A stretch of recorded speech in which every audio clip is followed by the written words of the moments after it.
Listen to me very carefully.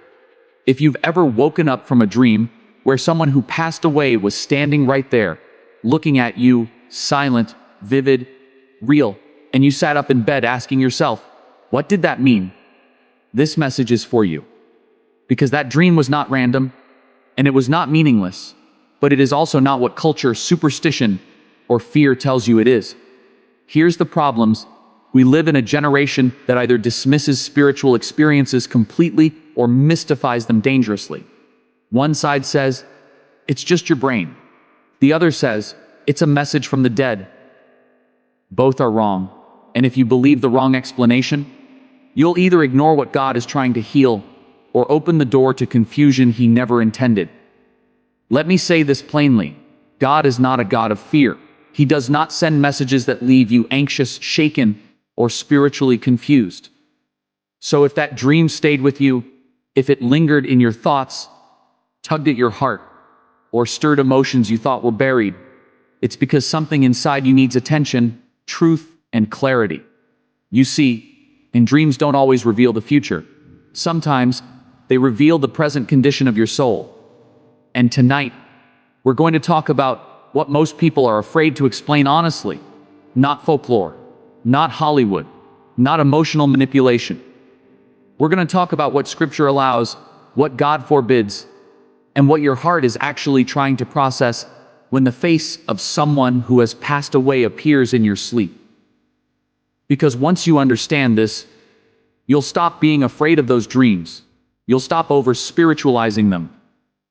And you'll start using them the way God intended, to bring healing, alignment, and peace. So don't tune out, don't scroll away, don't half listen. When you dream of someone who has passed away, the first thing most people do is panic. They assume something supernatural is happening, or they immediately start looking for hidden signs, secret messages, or warnings about the future. But here's what almost no one tells you, and this matters deeply most of the time. That dream is not about the person who died. It's about something in you that was never finished, never spoken, never healed. Grief does not move in a straight line. It doesn't follow a schedule, and it doesn't disappear just because enough time has passed. You can be strong during the day, productive, faithful, and even joyful, and still carry unresolved emotion beneath the surface. The human mind has a way of storing what the heart hasn't dealt with, and when life slows down and distractions fade, that stored emotion rises. Sleep becomes the moment when your guard is down, when your mind stops filtering, and when what you've buried finds a voice. That's why these dreams often feel so real. The person looks exactly the same. The setting feels familiar. Sometimes they don't even speak. And that silence is important, because silence in dreams is rarely empty. It usually means the issue isn't about new information, it's about unresolved emotion. Regret over something you didn't say. Guilt over something you said and wish you could take back. Love that never had a proper goodbye. Or pain you convinced yourself you were over, but never truly released. And let me be very clear here, because clarity matters. Having these dreams does not mean your faith is weak. It does not mean you're stuck in the past. And it does not mean God is disappointed in you. In fact, it often means the opposite. It means your heart is honest enough to surface what still needs healing. We live in a culture that celebrates suppression. Move on. Be strong. Don't think about it. But suppression is not healing. Suppression just delays the work. And delayed grief doesn't disappear. It waits. It waits for a quiet moment. It waits for a trigger. And sometimes it waits for a dream. What's interesting is that these dreams often appear during seasons of transition. When you're about to make a big decision, when you're stepping into a new responsibility, when God is stretching you. Because unresolved emotion has a way of interfering with forward movement. You can't fully walk into what's next if part of your heart is still anchored to what was. That's why the dream doesn't accuse you. It doesn't attack you. It just presents the person. The mind is saying, there's still something here. And God, in His mercy, allows that moment not to torment you, but to expose what needs care. God heals what we're willing to acknowledge.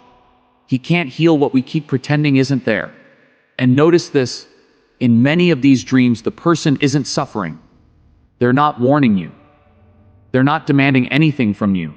Often, they're simply present. That alone tells you something important.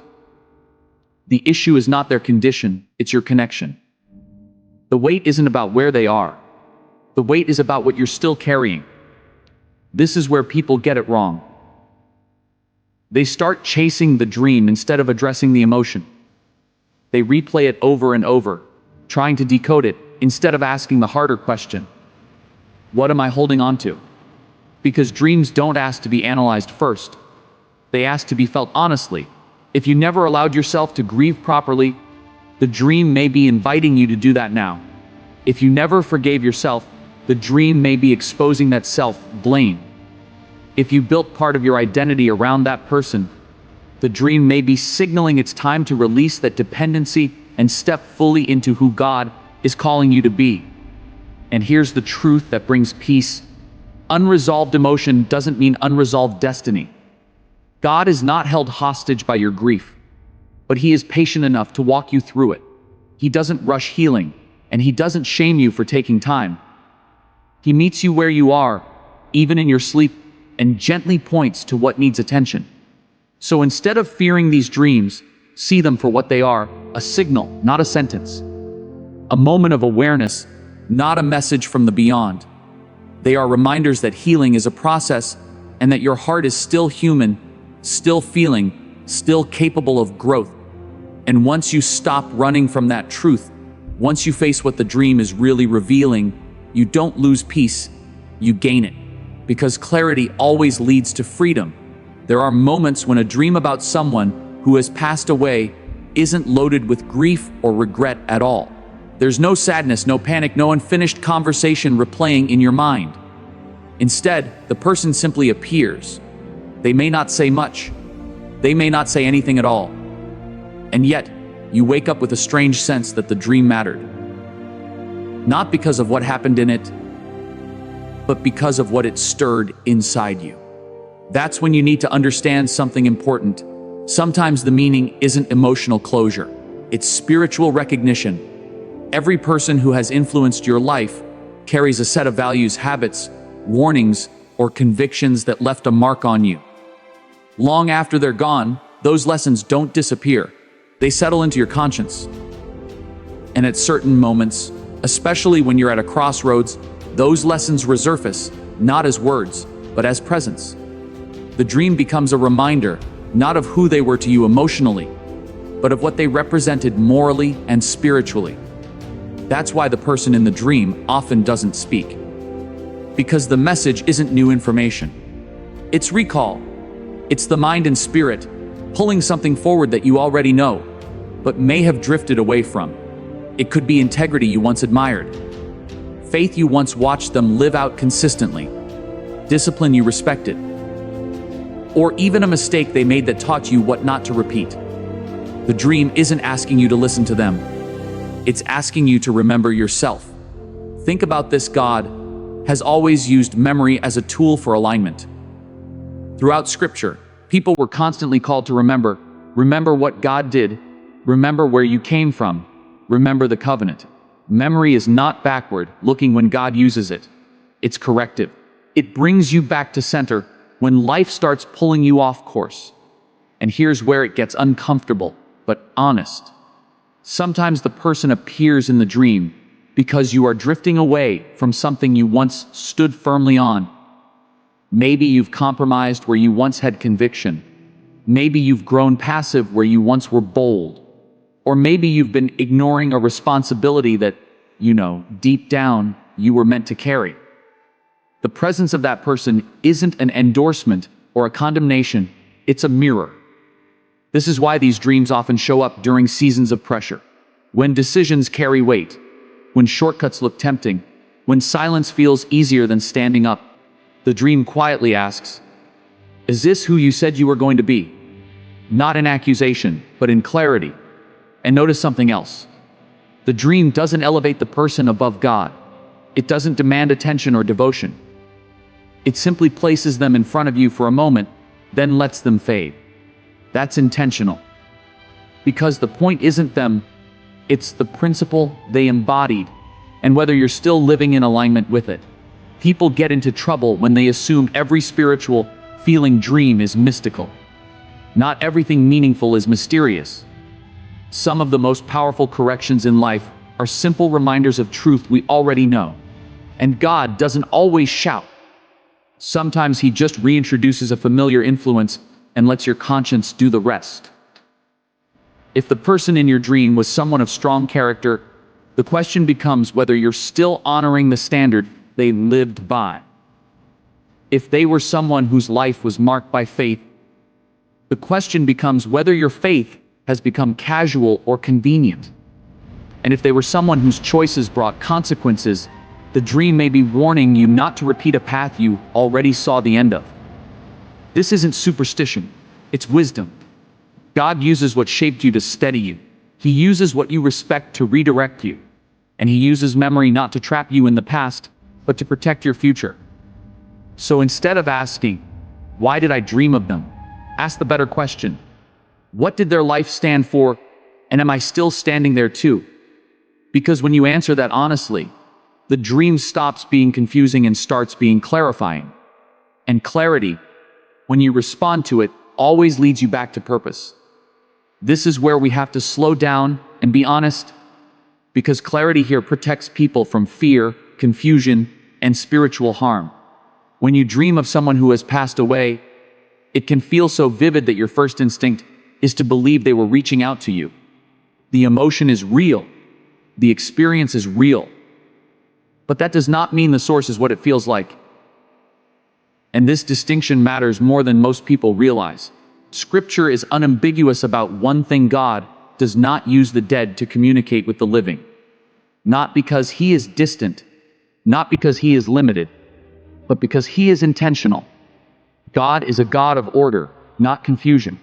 When people cross the line into believing the dead are sending messages, guidance, or warnings, it doesn't bring peace, it creates anxiety, obsession, and spiritual instability. And God never leads His people through fear disguised as mystery. Here's what happens instead. The mind, under the influence of memory and emotion, creates an experience that feels external, when in reality it's internal. That doesn't make it meaningless. It just means it has a different purpose. Dreams are not windows into the spirit world of the dead.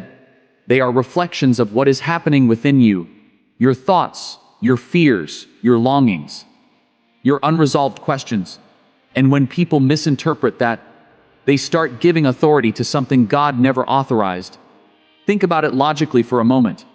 If God wanted to warn you, guide you, or correct you, He wouldn't bypass His word, His spirit, and your conscience to use someone who has already passed on. That wouldn't align with His character. God speaks through truth, not through ambiguity. He leads through peace, not through emotional disturbance. So when a dream leaves you shaken, restless, or searching for signs everywhere, that alone tells you something important: that confusion did not come from Him. And yet, people still ask, "But why did it feel so real?" Because emotion is powerful. Memory is powerful. Love doesn't disappear just because someone does. The brain stores faces, voices, moments. When those memories surface in sleep, they don't come as fragments. They come as full scenes. And the realism doesn't mean communication, it means familiarity. This is where people open doors they were never meant to open. They start assigning spiritual authority to dreams instead of evaluating them with wisdom. They begin looking for patterns, repeating symbols, hidden meanings, and suddenly the dream has more influence over their decisions than truth does. That's dangerous. Not because dreams are evil, but because misplaced interpretation leads people away from grounding and towards speculation. God does not require you to decode dreams to know His will. He does not hide direction behind symbols you have to chase. He is not vague with people who are sincerely seeking Him.